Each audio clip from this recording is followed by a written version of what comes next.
வணக்கம். இது சங்கிலியன் செய்திகள் வாசிப்பவர் எஸ். கலாதேவன். இலங்கையின் இன்றைய பிரதான செய்திகள். சட்டத்துக்கு பணிந்தே வெளியேறினேன், எவருமே என்னை அச்சுறுத்த முடியாது, தனது அரசியலில் எந்த மிரட்டலுக்கும் அடிபணியாது என்கிறார் முன்னாள் ஜனாதிபதி மைந்த. விரட்டி அடிப்பதற்கு முன்னரே வெளியேறியிருக்க வேண்டும், அமைச்சர் சுனில் அந்தின்னத்தே சாட்டல். மைந்தவுக்கு கொழும்பில் சீனாவின் ஆடம்பர வீடா, மேலும் சிலரும் வழங்க முன்வருகை. முன்னாள் ஜனாதிபதிகளுக்கு 500 மில்லியன் ரூபாவை செலவிட்ட அரசு. ஜனாதிபதி வழங்கிய கால அவகாசம் முடிந்தது. மன்னார் காற்றலை விவகாரம். உதய கம்மன்பில கைது செய்யப்படுவாரா? நீதிமன்றத்துக்கு சிஐடி கூறியதென்ன? வணக்கம். எமது இந்த சேனலுக்கு முதல் முறையாக வருபவர்கள் சப்ஸ்கிரைப் செய்து உங்கள் ஆதரவை வழங்குமாறு பேரன்புடன் கேட்டுக்கொள்கின்றேன்.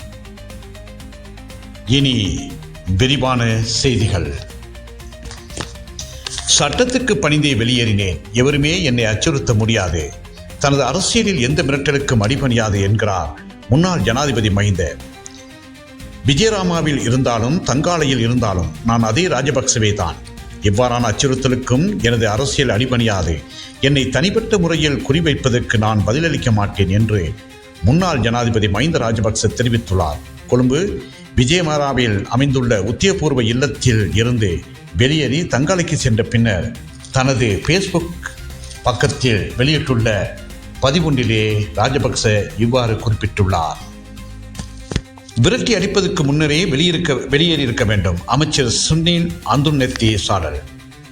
அதிகார துஷ்பிரயோகம் செய்தோரே இன்று தண்டிக்கப்படுவதாகவும் மஹிந்த ராஜபக்ச, மைத்திரிபால சிறிசேன, சந்திரிகா பண்டாரநாயக்க குமாரதுங்க மற்றும் ஹேமா பிரேமதாச ஆகியோர் விரட்டி அடிப்பதற்கு முன்னரே வெளியில் சென்றிருக்க வேண்டும் என்று அமைச்சர் சுனில் அந்துன்னத்தே தெரிவித்தார். மைந்தவுக்கு கொழும்பில் சீனாவின் ஆடம்பர வீடுகளா, மேலும் சிலரும் வழங்க முன்வருகை. கொழும்பில் ஆடம்பர வீடொன்றை வழங்க சீனா முன்வந்திருப்பதாகவும் தகவல்கள் வெளியாகியுள்ளன. வியாழக்கிழமை மகிழவை சந்தித்த சீன தூதுவர் தேவையான அனைத்து விடயங்களையும் செய்து தருவதாக உறுதி அளித்துள்ளார். முன்னாள் ஜனாதிபதிகளுக்கு 500 மில்லியன் ரூபாவை செலவிட்ட அரசு. முன்னாள் ஜனாதிபதிகள் மற்றும் காலஞ்சென்ற முன்னாள் ஜனாதிபதி ஒருவரின் மனைவியின் செல்வாக்குகளுக்காக கடந்த 8.5 வருடங்களில் மொத்தமாக 490.2 மில்லியன் ரூபாய் செலவிடப்பட்டுள்ளதாக அரசாங்கம் தெரிவித்துள்ளது.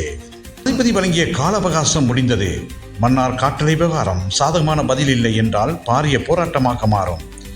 மன்னாரில் முன்னெடுக்கப்பட்டு வருகின்ற காற்றாலை மின் கோபுரங்கள் குறித்து துரித நடவடிக்கை எடுப்பதாகவும் ஜனாதிபதியால் வழங்கப்பட்ட 1 மாத காலக்கெடு 12ஆம் தேதி வெள்ளிக்கிழமையுடன் நிறைவடையும் நிலையில் ஜனாதிபதியின் சாதகமான பதிலை நாங்கள் எதிர்பார்த்துள்ளதாக மன்னார் பிரஜைகள் குழுவின் தலைவர் அருட்தந்தை மார்க்கஸ் அடிகளார்கள் தெரிவித்துள்ளார்.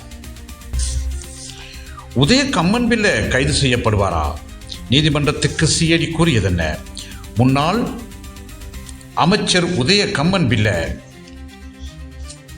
கைது செய்வது குறித்து தற்போது எந்த முடிவும் எடுக்கப்படவில்லை என்று குற்றப்புலனாய்வு திணைக்களம் வெள்ளிக்கிழமை நீதிமன்றத்திற்கு அறிவித்துள்ளது. ஐக்கிய நாடுகளின் சிவில் மற்றும் அரசியல் உரிமைகள் தொடர்பான உடன்படிக்கையின் கீழ் குற்றப்புலனாய்வு திணைக்களம் தன்னை கைது செய்ய தயாராகி வருவதாகவும் தன்னை கைது செய்வதை தடுக்க உத்தரவு பிறப்பிக்குமாறும் கோரி உதய கம்மன்பில தாக்கல் செய்த ரீட் மனு வெள்ளிக்கிழமை மேன்முறையீட்டு நீதிமன்றத்தில் விசாரணைக்கு எடுத்துக் கொள்ளப்பட்டது.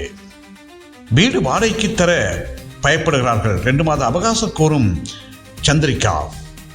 யூடியூப்பில் என்னை மிக மோசமாக அவமதிப்பதால் மக்கள் எனக்கு வீடுகளை வாடகைக்கு தர பயப்படுகிறார்கள், இதனால் நான் எங்கும் செல்ல முடியாத நிலை ஏற்பட்டுள்ளதாக தெரிவித்துள்ள முன்னாள் ஜனாதிபதி சந்திரிகா பண்டாரநாயக்க குமாரதுங்க தற்போது தங்கியுள்ள அதிகாரப்பூர்வ வீட்டை 2 மாதங்களில் காலி செய்வதாகவும் கூறியுள்ளார். இத்துடன் இன்றைய இலங்கையின் பிரதான செய்திகள் நிறைவு பெறுகின்றன. மீண்டும் ஒரு செய்தியில் சந்திக்கும் வரை அன்பு வணக்கம்.